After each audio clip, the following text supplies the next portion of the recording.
En sabiria wangenya koromga jongaro wakini machigni chendoni mar Migago en geno mara ni rio makare ka entari prario dueno maro chiko ganario prario kodadi kwa ikoni matode chendoni mar Migago mago mag siasa ka ben jofo mar wantiere counties bura mar nyiso mago motucho anyande segi mag Migago nyakoromga jwang hangne watudre kod gi achiel kachiel ka bende wa ikoni mago motendre kod ikruok ne koth madung mar El Nino bende koro igeno ne dhi chako chwe e pacho kae mana chendoni Migago to mokwongo chao gi Weche.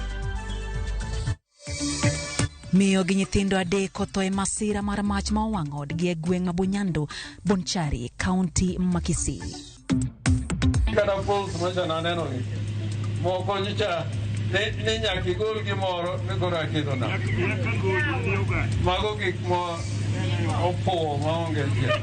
Governor Masia James Orengo kwedo report mogol kod kambi moro malero ni omako thuolo mar 41 kinde governors 47 kotenre kod chwalo dongruok e counties ma pachoka. Jatend piny Kenya William Ruto chape oboke mar sirikal bang' podho Renson Mulele kaka ogai mar jomin bura e pachoka.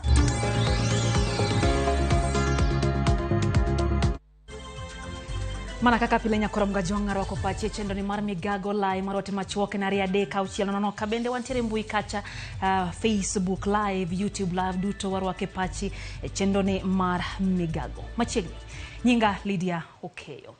En higni apar ma jo Kenya parogo monj mar njuri mano otimore od ohala mar Westgate e county ma Nairobi. Migao mar harita kwe obede apar manyime e hingo odiochieng'ni kendo chiwo kenge motendre gi jiwo arita e pacho kae. Jafwambo mar Walter Mbaka luonwa wachno ka entiere Westgate watudre kod achiel kachiel nyakoromga jwang wang'eni tang'ogi ni madhi mbele kotendre kod chenro ma kamano. En wach mabende nyisa kanyo ni Walter Mbaka ikore yo makare ang' nwanyisi kaka weche dhi e kati mohala ma Westgate ka bende timo raparno motendre kod monj manotim e kar ohala no. Kwa dhimela teri nyake county ma Kisii ji ang'wen mawuok e familia achiel owito ngimagi bang' mach muoch kendo wang'ogi e odgi e gweng' ma Bunyando e county ma Kisii. Majno mayangore ni nyomuoch e otieno ma piny orugo kawuono oweyo ka miyo otho kod nyithinde adek. Obila dhi nyime kod timo nonro masirano kapok to yangore malong'o gima dine kel masira ma kamano. En masira ma koro oweyo jogweng'no gi buok.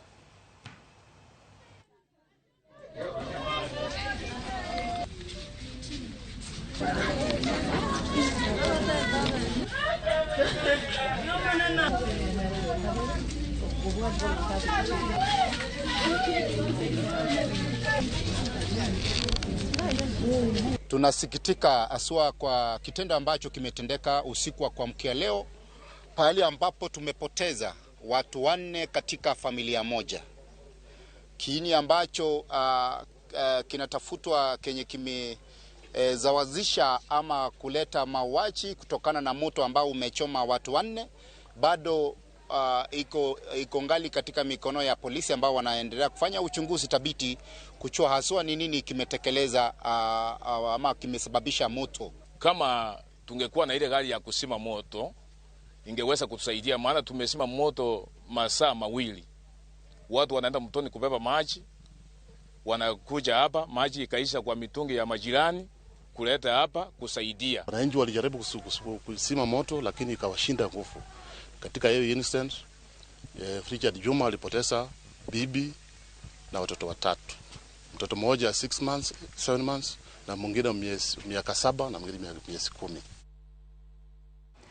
Kawaya County no ma Kisii nyakoromga jwang jatenda piny Kenya William Ruto opodho Renson Mulele hingoga kaka ogai mar jomin bura kendo nyinge koro chapio boke moyiedhi mano mar piny owacho. Mulele kao kar Nurin Haji manesani en jatenda bad migao mang'weyo weche maling'ling kata NIS. Mulele dhi mako lemono kuom higni 8 kao geno kelo lokruok e chenro mag manyo ratiro ne oganda jo Kenya.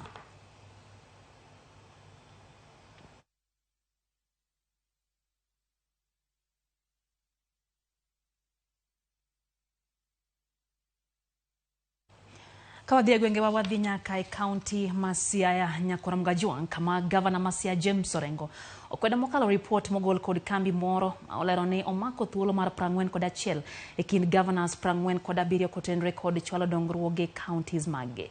Jatelo no kachiwo twak e kinde puodho jokanyo mag municipal Mabondo gi Ogunja okwedo report makamano moluwoni ne ok otayo makare kotude gi weche asoya. Olero ni osetimo dongruoge mathoth kendo mano ok bimiye kibaji mar tiyo ne jopiny county no Masiaya. Nyasino no yore kod jodito e county gi speaker Jojo Kode mano chopo hote elo od bura Masiaya. Nano rengo nyatien kama ntien agegi matimo kenage kamwa ai kenage kamwa de kenage maler kabisa keda wachni na mo kinyal timo tichne nite jogo mapimo ne county ni hosi kama ado wachunu ne kada polls macha naneno ni moko nyicha ne nyaki gol gimoro ne gora kido na mago gik mo opo maonge en kaka naro wero governor to jo polls go ne wano rengo ni 10%. Kapod wantiere gwenge wa nyakora mgajuang tere nyaka county ma Kisumu. Governor ma Kisumu Anyang' Nyong'o golo kwayo ni jokanyo mata twak e kind Kenya Kwanza kod kweth mar Azimio la Umoja One Kenya Alliance mondo tim mapiyo eneo ni gigo duto magitwakie olos kendo piny Kenya odhi nyime gi yor kwe. Owacho ni gisefwenyo ni nitiere kweth moko mag josiasa matemo yo twagno chien kendo osiemogi ni mondo koro giriw lwedo chenro no mar kelo kwe e piny Kenya. Nyong'o wacho ni kaka governor ma Uke County mano hinyore weche tulo gindire kod geno ne twagno dhi nyuolo lemo ka medo ne gisiro Raila Amolo Odinga lwedo. We are aware that some leaders across the country would like the dialogue to collapse so that the country lapses back into political and economic chaos and turmoil. We should avoid such paths that will lead to more misery for the masses. 5, that we would like to warn such leaders who have been blowing hot and cold about the talks that Kenyans will judge them harshly should the bipartisan talks collapse. Let what is on the table be what is under the table. Pod wantiere mana kaluwa dhie county ma Migori. Governor ma county ma Migori Ochila Yako ogolo siem ne jotend migepe county no ma wacho ni oseketo nyawe tijegi. Wach makoro wacho ni osebedo kamiyo oganda modak e county ma Migori rem yudo chenro michiwo gi piny owacho ma county no. Governor Yako wacho ni chuno ni nyaka koro jotend migepe go jiwre kendo ti na jopiny kaluwore gi singo mane gichiwo e kindego mag campaigns. You must not give us theories. If you are in the Department of Roads, tell us the extent to which you have done to ensure that the roads are motorable. Do not give us a report about the meetings you have been attending and the seminars that you have attended. Watu wananchi wa kawaida wajali na wataki kujua. Your performance must be strictly based in the rule of law. Everything you do must be legal. Everything you do must be ethical. Everything you do must be within the confines of good governance. Wadhi Bungoma, Governor ma county ma Bungoma Kenneth Lusaka ogolo siem ne jotend migepe ma county no mondo mi otiek ywaruok e kindgi kendo ket mai ne tiyo ne ogandago.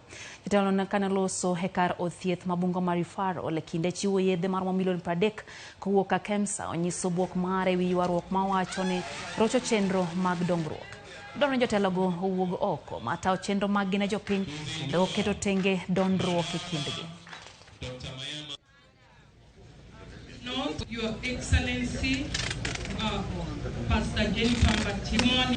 Sasa ni vizuri leo kama tumelaunch iwe ni dawa ya kufikia wananchi. Wacha tufanye kazi mzuri. After all, we are serving the people of Bungoma.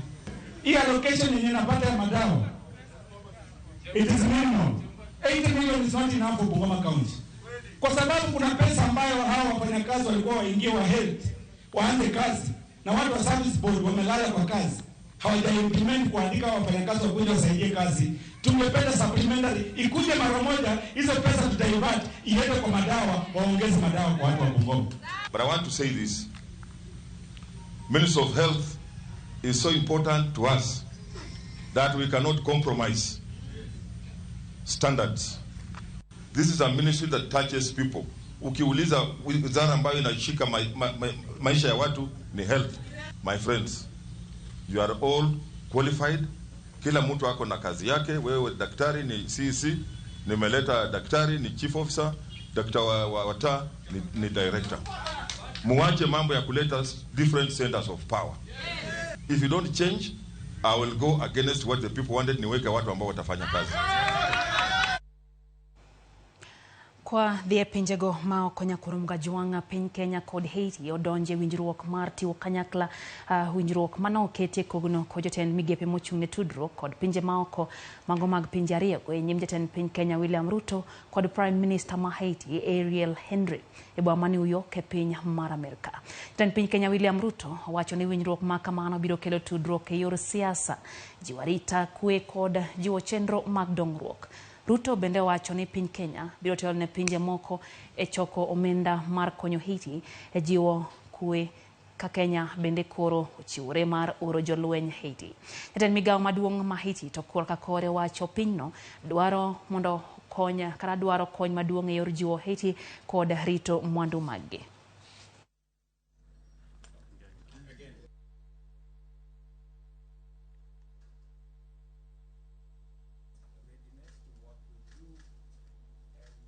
Kawadwoge pacho ka jodak e alwora ma Kadenge kar chung' od bura ma Lego Songa kaachiel kod riwruoge makonyo oganda e kaunti ma Siaya koro dwaro mondo mi duol marango weche lowo.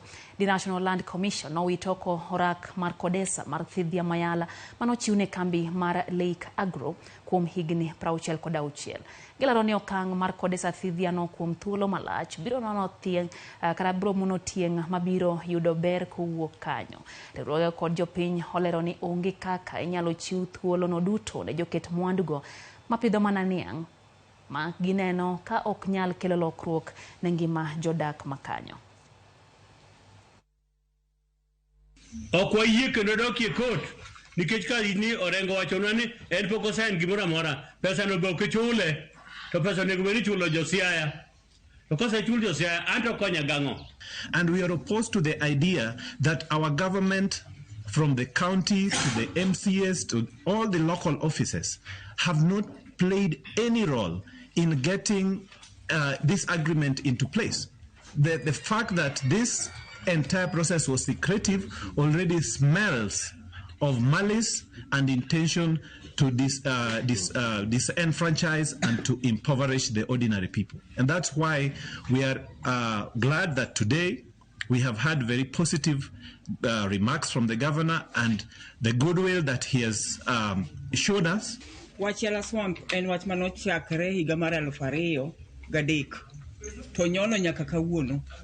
To morwa maduong' mwanwang'o kawuono e romo mane waromo gi gavana onyiso bana adier wach koro dhi kama rumo nikech yo mane gavana wuoye kodwa opogore gi yore tete mwasega bedo kwa romo kata gi gavana manotiyo mo regime mar bwana Cornel. Migawo mar omenda e kaunti ma Nakuru olando yuto momedre kokalo kuom choko mar omenda e yor lony manyasani manochako ayanga dweche 2 mokalo. Kanotwa kod jofwambo, jatend migawo mar omenda Stephen Njongu oyango ni choko osuru ka itiyo gi lony manyasani oseduoko piny kuo mag omenda e yor mibadhi. Gigeto medo kwan omenda magibiro choko e yor osuru e iko omenda mar 2023 2024. Noyango magi seche ma apisas madonge migawo no ne keto kokgi e orak mar tich. Taken well with 216 submissions as of yesterday, collection of around 4.3 million and invoices, unpaid invoices of around 3 million, which I'm sure by maybe end of the week we should have, the house should have been paid. E higa mar 2022 nyakurom gajwang' rawere mani kindi higni 15 nyaka 24 ma ok tin ne 7,000 noyudo tuo mar ayaki kaluwore kod ripot mar piny owacho manogoli e chak higani. Kaka achiel kuom yorego makedo kod iye ma oiw kaachiel kod landruok mar ayaki kind rawere, riwruoge ma owuok mag kata mago ma ok mag piny owacho kamoting'o World Health Organizations, United AIDS, SDG e kin mamoko oriwore kod piny owacho mamalo e timo chenro mar higni 2 makoro biro timie counties 10 kamoting'o counties ma Kaluo. Kata kamano ywak pod nitie kind rawere ma bende oyuoro e romono ni gige geng'ruok kaka raboyunga tin kendo rowere pod yudo pek e nyiewogi ahinya to sani makoro nengogi oidho. Wewe pia tunapeana condoms but tukienda kwa public hospital sasa huwezi pata condoms. Hata saa hii kwetu kama Dreams condoms si mingi sana, ni less sana. Tunapata mali tunakuja na complain unataka condom nini condom haiko. Alafu sasa unaona rate ya mimba ni high sana kama ume notice na HIV infection. Jia condom hakuna condom. You cannot say condoms are not available for youth. They may not be adequate. We may be having challenges. Supply chain challenges that happen after the COVID, and this is global. And we may not have invested as required, but the government puts in quite a huge, almost 80-90% of this agenda you're talking about. And right now, Kenya is on transition platform where we are going by 2030, or some items like vaccination by 2027 or 2029. We are going to be fully responsible for our own health and our own commodities. Dakika inapaga uchiel nyakurom gajwang' bang' saa 7 mar odiochieng' chenro en Migago erokamano kuom medo kete mana ka Ramogi TV na wacho kata nade ka opachi wago kod Mbaka kutendre koda magi mwai kunie sechegi mag Migago. Ruth Nyathi Ochieng' wacho kanyo ni Ramogi maler ka entiere Umoja e county ma Nairobi. Wacho ni twak kanyo to geno onge nikech sirikal ne dwa mana kweyo yamo mar siasa e pachoka. Wacho ni they're just passing time. Mano kanyo pach Ruth Nyathi Ochieng'. Kevin Arucha ni kacha wacho ni entiere Mbita Ramogi TV chopo Mbita eyo makare. Daneno kanyo wuoda mano Musa wuoda Tieno wacho ni Migago weche gichopo ne eyo makare ka entiere Ugenya Ukwala en japang' achiel kende ma Ukwala opposite Malisu make to wacho ni entiere locked kaka pile. Titus Otieno iwacho kanyo ni in bende neno wa eyo makare ka entiere Kadhowad Nam Chumbi. Barak Ndama wuod Kadema bende wacho ni Bungoma Town Ramogi TV leria mokalo kendo chopo ne eyo makare. Titus Otieno kantie Mombasa Mtongwe bende wacho ni Osechekin Obala Nyakwere bende wacho kanyo ni Bondo Town Ramogi TV chopo eyo makare. Victor Okecha mawuok Abuche wacho kanyo neno Migago ka en kanyo Rabuche okomos kanyo ne members mag Riverside tie kagin tiere Oyugis jo Riverside ka umos mag Victor. Haya Wycliffe Otieno nini kacha in bendi golo pachi wacho ni sia county Ramogi TV chopo makare kata kamano wacho ni mnachapa tu kazi nameless kinyozi kanyo kata kamano kete mane Ramogi TV. Haya no bende Vio Lubano wacho ni kanyo ni Siaya county Ramogi TV chopo eyo makare. Diko tikantie Mombasa nini kacha kaito Titus Otieno kantie Coast bende wacho ni uko live kendo intiere kodwa chendo nyakurom gajwang' med oro pachi wane live kata Facebook nyalo miwa pachi bende hariade ka uchiel en namba mar ote machok wakoyo machok e chendo ni mar Migago waduoko kod mathoth kekidhi mabor ma en Migago.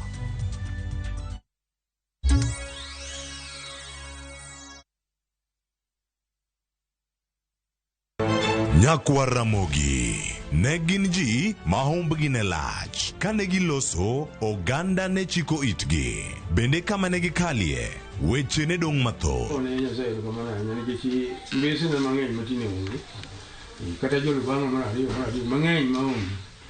Noero sort out dispute. Kata kamano oganda osepenjo ni gin kanye to gitimo ang'o to mosenindo anyuola gi paro gi nade. Higni mosekalo ne gin jok ma ideo to kata mana sigandgi bende ne wuoro.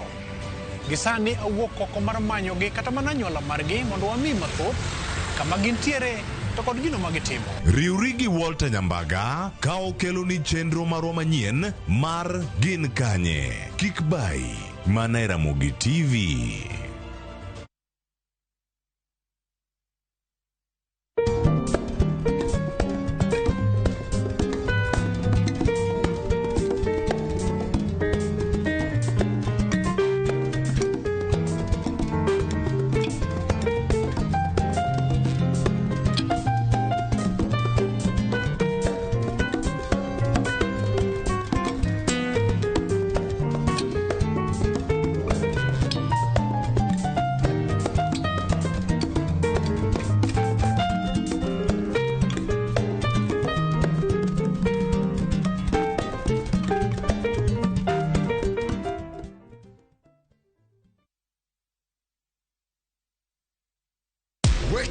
Wekelea na shabiki kaende kabisa. Kaende.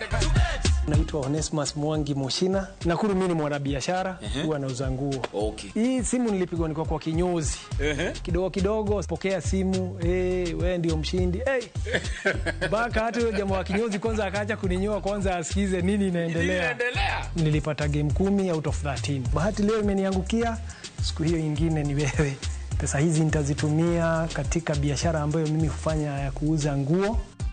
Wekelea na 50 bob pekee for a chance ya kuomoka na 500k. Lazima kaende, yende kila wiki. Play responsibly. Betting can be addictive. Not recommended for the persons under the age of 18. Authorized by BCLB number 587.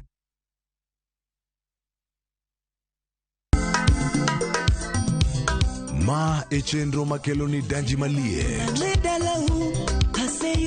Kik od belo bai. Wakeloni be. Angomiri. Aliye juu. Fuata.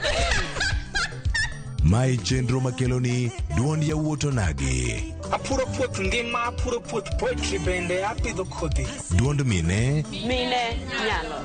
Kod ohala. Ng'at mochako ohala nikech ng'ane nochako. Gino gidhi Mbak ndalo. Wuoyo goganda mar onagi ka jiwogi kik gibedi gi luoro. Kod Stella Brenda, Lynn Ramogi, kod DJ Kolo. Wuok tich nyaka tich abich, saa 8 odiechieng' nyaka saa 10 odhiambo. Mane Ramogi TV.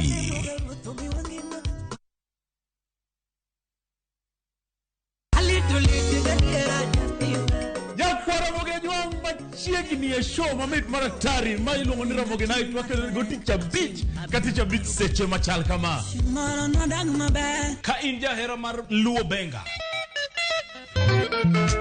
kata ajawa wakelo ni ngolo mobedo piny mayueyo mana mo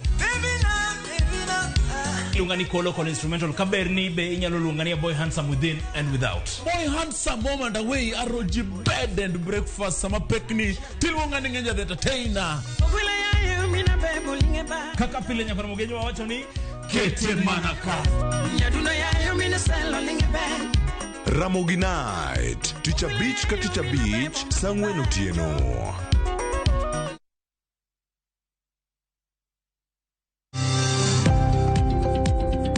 Ohala gi mwando wakelo ni jolony e weche ohala. It is important mondo wan kaka joluo wabed gi dongruok. Wafwenyo ni adiera matut mag timo ohala. Tijni kidwa time en mana mashin mar luoko to gi kuminya yude pi. Wawuoyo e wi yore makare mag timo ohala. Kisechopo level mabedo brand ono beni gimoro amora mitimo en gima timo makelo pesa. Wakonyi dongo handi ka wami yore mag kano mwando. Investment group kawache mana gi nyinge no en choko pesa kasto ikete kamoro kasto golo nyinyo mabiro konyi e kinde mabiro. Omiyo wakwayo ni ji duto ket pesa gi savings mondo wapuonji kaka gibiro tiyo godo. Riwri kodwa chieng' tich ang'wen saa 1:45 otieno. Mana e Ramogi TV.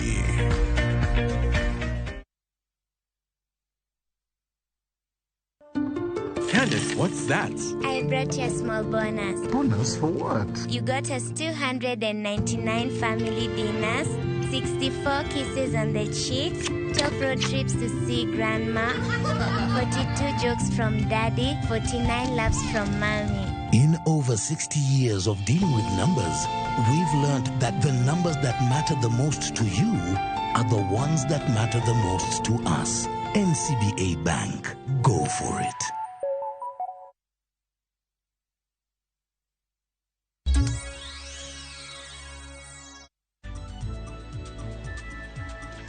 Machiegni kendo nyakoro mgajwang'ero kamano kuom medo kete mana kae Ramogi TV chenro en Migago wadhi mbele gi miyo weche manyien.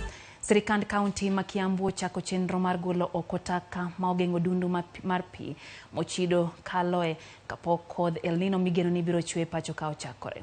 Gavana ma Kiambu Kimani Wamatangi ochiwo masinde mag medo yawo dundu go e bombe madongo ma higni mokalo piola osebedo kapong'o sama koth chwe.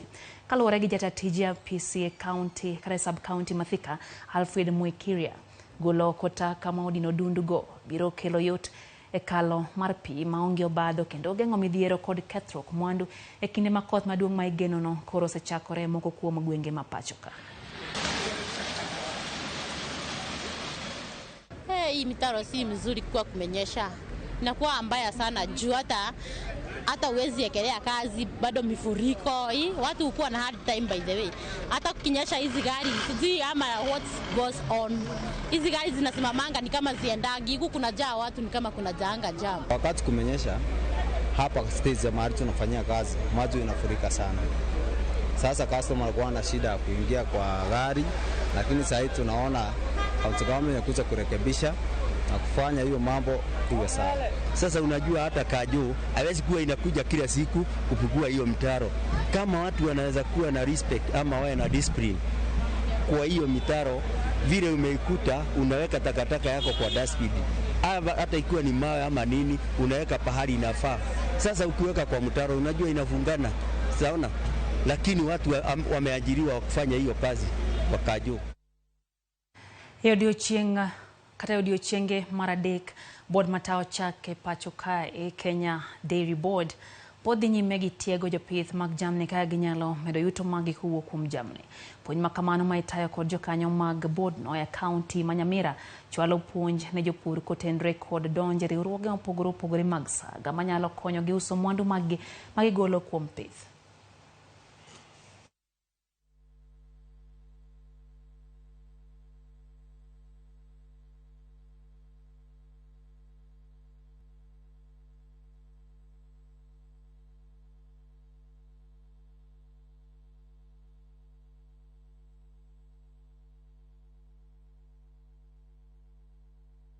Today we are here at Kerenyo doing trainings which are done countrywide to boost the farmers as regards the bottom of agenda of our president.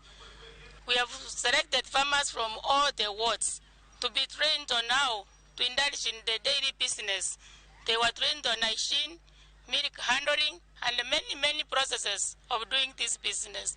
The reason why we are doing this, we need to support our farmers right from the Masinani, the ward level, so that they can get money to build their families and support the nation in fighting poverty eradication.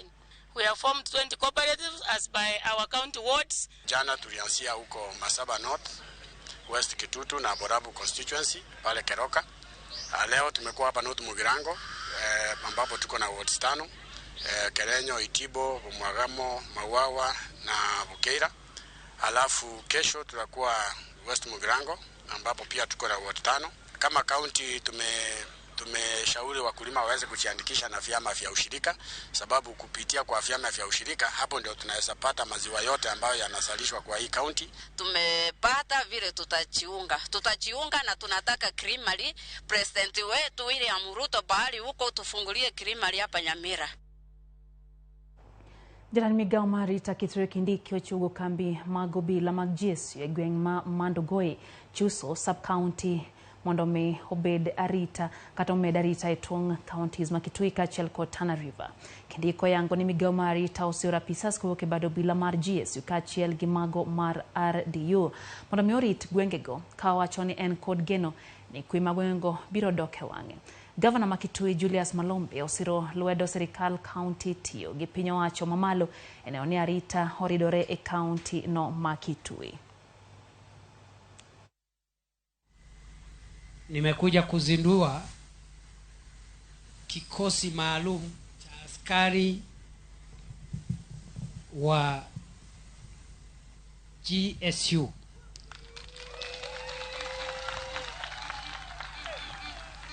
Na kwa wale ambao wanafikiria maneno ambayo tulisema hapa ni ya mzaha, wajue ya kwamba tumeongeza idadi ya maofisa ambao tulikuwa tumeuleta hapa.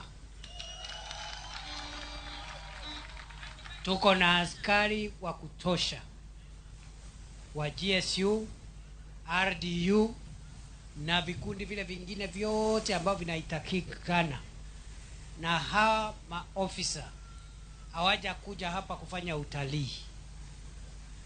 Hawaja kuja hapa kuzurura na kuangalia hii dunia yetu ya Ngomeni na Mandongoi. Wako tuna shughuli moja. ile shughuli imewaleta hapa ni kutafutana na wakora na watu ambao walikuwa wametawala eneo hili na kuzorotesha usalama wetu. Migago mar pur gi pith e gwenge mag Endo Nyorasha e od bura Manarok ma Imbo e kaunti Manarok ochungo chenro mag sedo gi jamni mar chiwo thuolo ne timo chanjo ne tuo mar athany. Joyce Keshe ma jatend migago mar pur gi pith e kaunti no olero chenro ni mano mar sedo gi jamni alwora no biro timore bang' yudo chanjo kendo singo ni tend kaunti no timo duto e thiro landruok mar tuo no. Ramogi ariyo yangi ni osewito ngimagi kotenore kod chamo ring dhiang' mantiere kod tuo no. Jatelo no singo ni jopiny mondo mi obed akicha kod kit ring'o ma gichamo kata obedo ni maromo chanjo 70,000 osetimne jamnigo. Tuko na mpangilio south na west ya kuhakikisha kwamba tuko pamoja na madaktari wa hospitali, tunafanya kazi pamoja na watu wa environment, jambo ambalo linaitwa One Health. So tunasaidiana kwa magonjwa kama anthrax, rabies, brucella na zingine ambazo zinaweza kudhuru binadamu. So anthrax inakuwa kwa ng'ombe, dalili yake ni ng'ombe ambaye alikuwa sawa tu akitoka kwa boma, baadaye unaona ng'ombe imekufa. Hii signs tunafundisha farmers na pastoralists, wakiona ng'ombe ikufa ama mbuzi iko na dalili kama hizo wazikuse, badala yake wachimbe shimo na wafunikie huko ndani. Tunaenda sasa kuvaccinate hiyo ng'ombe yote, mbuzi na kondoo, mifugo yote sana sana kwa hii hotspot areas ndio tunaanza kuanza. Governor wetu ametupatia directive, tuna liaise na Kupas ama Kevevapi waweze kutupatia hizo madawa. Tuna target around almost 70,000 doses ya kuweza kusaidia wananchi. Jopur pamba e kaunti ma Busia idwaro mondo mi oik puothegi ne pidho kodhi manyien mondo mi gimed nyak kod duoko chien tuoche mago mamako pamba. Bad migago matimo nonro e weche mag pur kod jamni Kalro iko heka 70 mag puothe manoket ngene pith mar koth pamba manyien no. Jatend Kalro e gwenge ma Alupe Patrick Mudavadi osingo ne jopurgo ni chiro mar pamba koro oseikore ka chenro mar sirikal en mar nyago kilo ma ok tin ne 800 mag pamba kowuok e eka ka eka.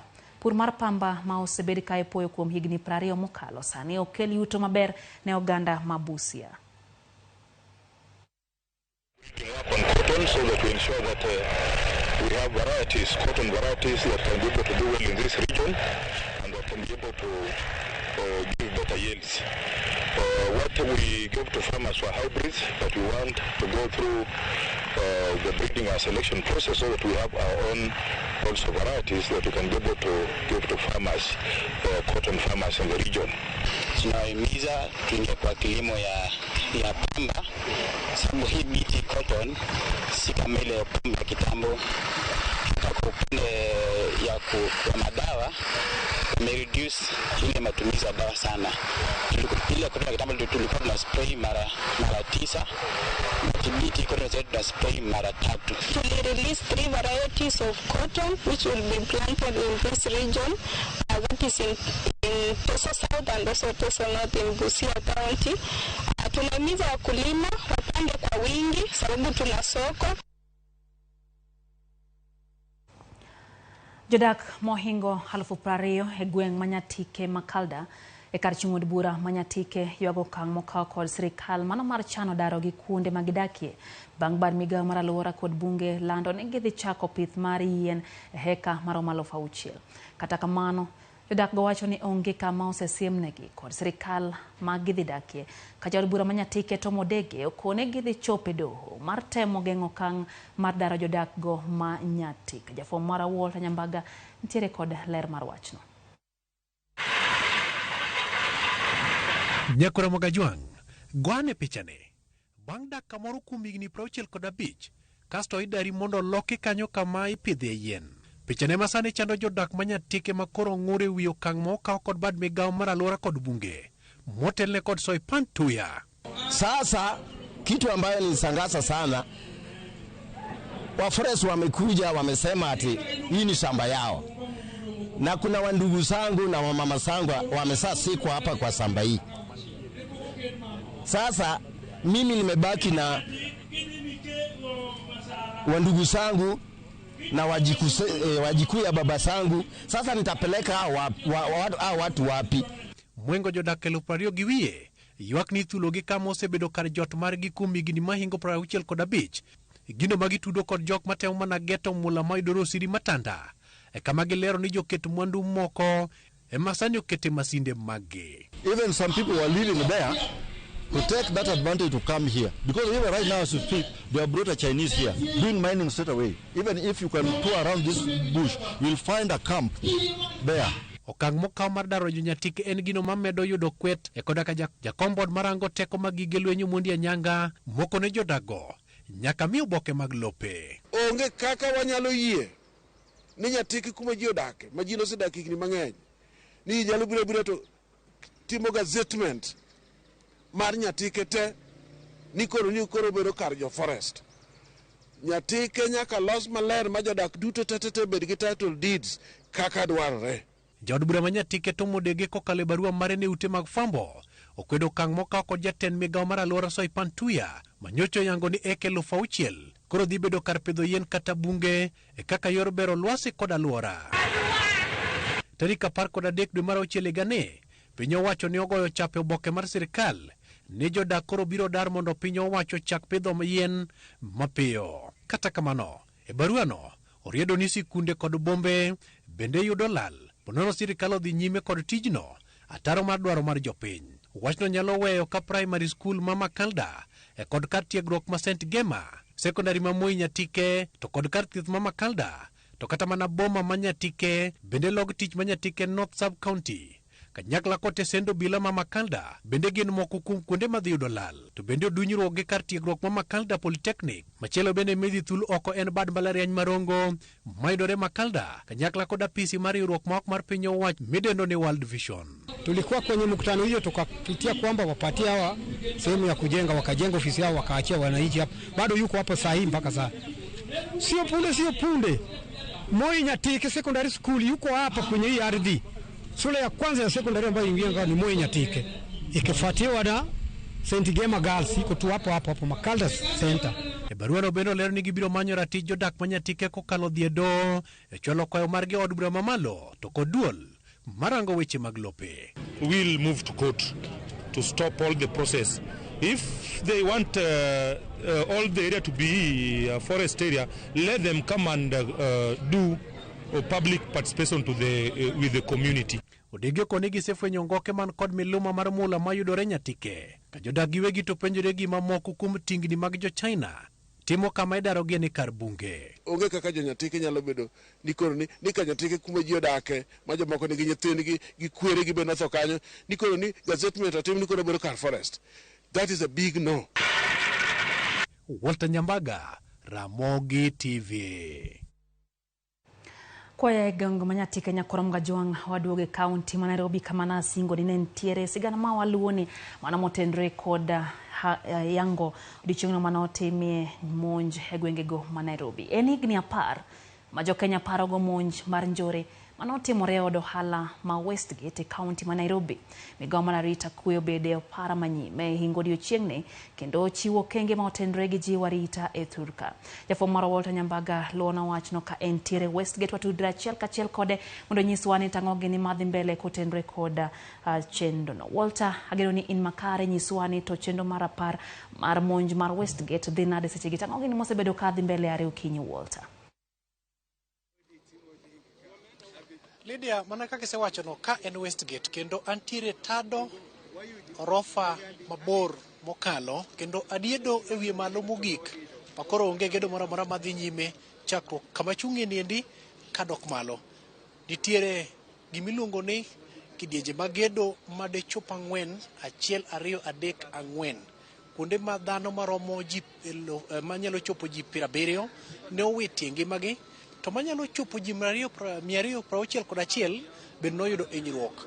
Westgate en mbaka ma kopo ni goyo to moko kuom jok mane seche moko otony e lak tho e lwet joma undu mo dendo ni jo Al-Shabaab to nyalo bedo ka chunygi goyo kibi nyaka chop seche gendi nyasi mar yango higni 10 to ka jogi nowito ngimagi kaendi ogwe ng'wech kawuono. Ne geno jagoro mongirore bad migawo mar arita kwe Dr. Raymond Omolo ne nyalo chopo ka, mak mana ni ok ochopo, mak mana nitiere luongo ni meneja maduong' kata jener mosebedo kata chenro mag sekta mag chukdar ma pacho kaendi mosebedo kachwalo arita e kuonde mag nyasi, e kuonde go mag magawa, kata mag kuonde mag chiro mopogore opogore, kuonde mag tiegruok pacho ka. Kembe go kelo kanyakla, kembe buora mobe kelo kanyakla, obed Sekura, obed mano mar KK, obed mano mar G4S, kachiel kod mamoko. Gibedo kod romo kaendi kendo nyasi makendo kod mani osebedo katimore Nairobi ka e kuonde kata mag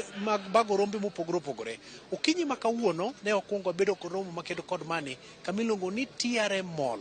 TRM Mall en achiel kuom kar bago rombe mantie kod dukni kachiel kod magawa mopogore opogore ma bende ne itimie gimiluongo ni nonro makende, okenge mosego gi lony ma jogo machukdar nitiere godo kogik e chenro makende mar fweko kopo ni ng'at ma janjori ochopo kod gige lweny mag ligangla mopogore opogore. Tok wuok TRM ne wandunyo ng'wech ka wamako apaya maduong' mar Thika Road kendo wandunyo ng'wech nyaka Otaring mwathinyore kamiluongo ni Imara Mall. Ka ne otimie nonro bende maketgi motim ne ok wagige kanyo Lydia, wachopo Gloni Junction mayudore Karen gi Ngong, bende ne watime chenro makendo kod mani. Kapok waduogo mit nyasi ni olung kaendi, okenge mosego e bad migawo kata sekta mar chukdar ma bende ni kod jogo ma ondiki manyalo chopo milion, jodito moloso ka mopogore opogore oluwo ni koro gin kod lai malong'o ma gidhi chiwo giluongo ni lesen ne chukdar giendi, kendo bende koro gidhi bedo kod tiegruok makende matudogi kod twak kata yore mag tudruok gi piny owacho e yor weche mag arita.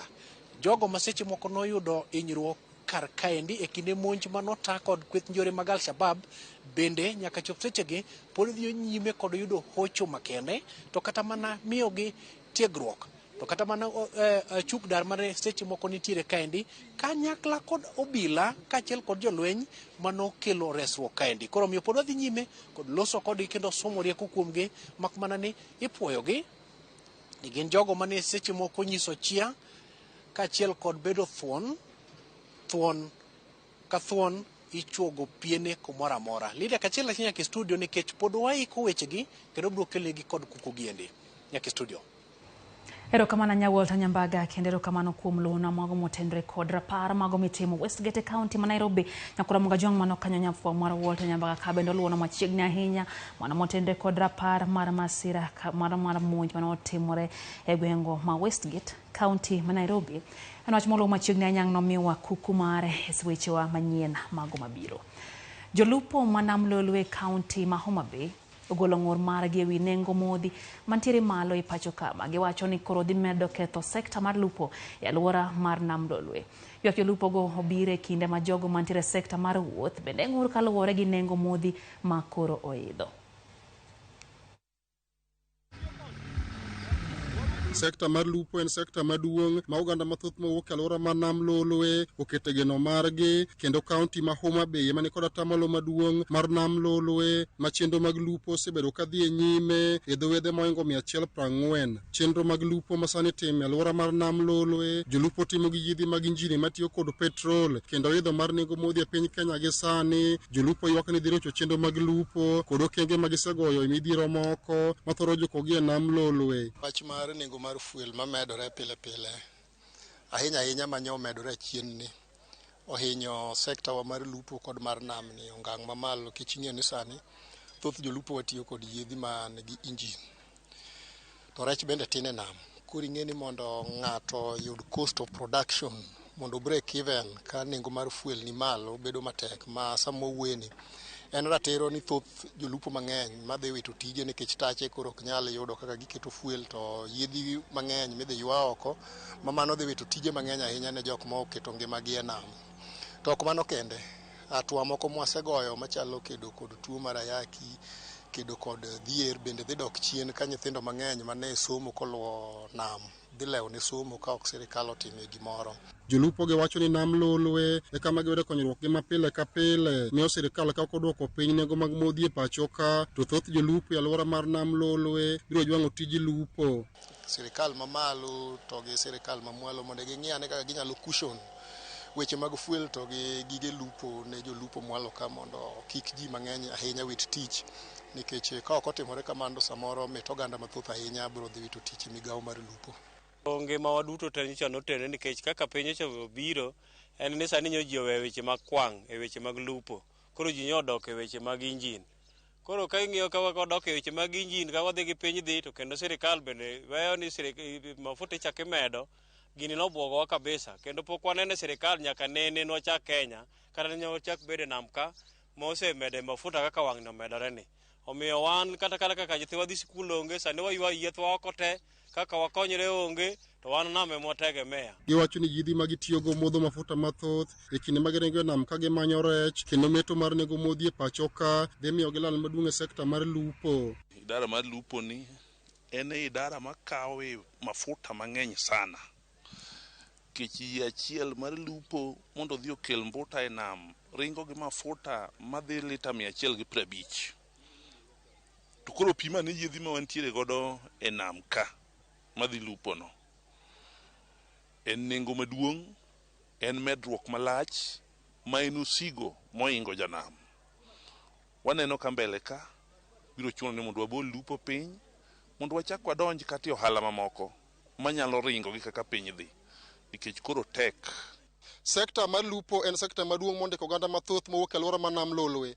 Meto manego mafuta e pacho kaendi tendo wedhe kaunti mobe kaendi wacho ni biro rocho mokalo chenro mag lupo e nam lolwe.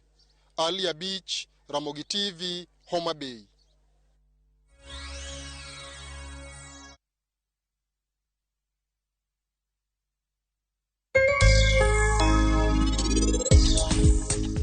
Be in isechopo e paw ndege adier?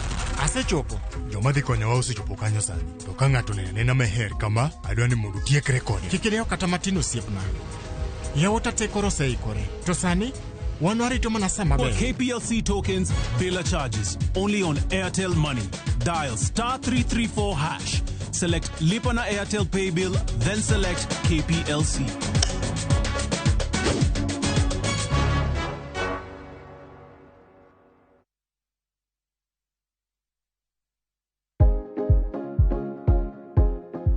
Ok en gima wendo ka ilalo yier wiyi maromo e kind 100 nyaka 150 kuom odiechieng' achiel kende. Kik chandi nimar en gima timorega.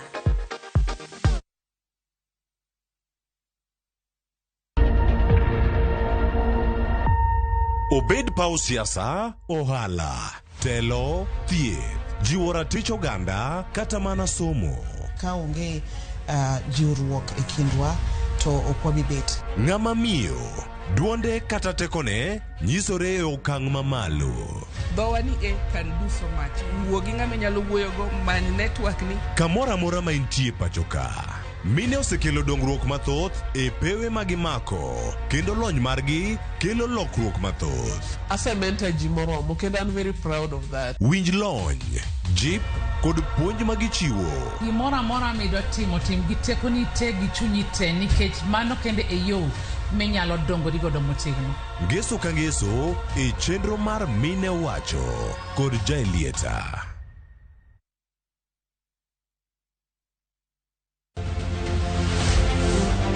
Kenya kawo okenge mag chir mag tieko midhiero ma e kind oganda mikelo gi tuo mar ayaki kachop higa 2030. Ne jiwo okenge gieki, NSDCC ne ochako ayanga chenro ma otis ni End the Triple Threat Initiative mar kedo gi landruok manyien mar kute mag ayaki, gamo remo kata ije ma oiw, to kod lwenje mag akweda e kind chwech e kind ojende. Ng'e mathoth e wi riekni makonyo gi yudo duoko makare to gi kaka gigeno dhi nyime gi yudo duoko makare niendi e Ramogi TV to kod Ramogi Radio kabiro nu achiel kachiel kowuok e kaunti ma Siaya tich ang'wen tarik 21 dwe mar 9 higa niendi chakre saa 3 mamidhiambo. Jogo mabiro bedo twak gin kaachiel gi Dr. Martin Konyango ma en jatend bad migawo mar thieth Siaya County, PA Ken Nyamolo jatend weche omenda e NSDCC, Linda Otieno jatend weche thieth nyithindo to kod jogo maraga e Center for Health Solution Kenya, Peter Buyu Odenyo ma en jatend apude makedo gi ayaki mag Nepotek to gi Men for Men ma bende en jakanyo e apude mag Nefak to kod FOS e kind mamoko.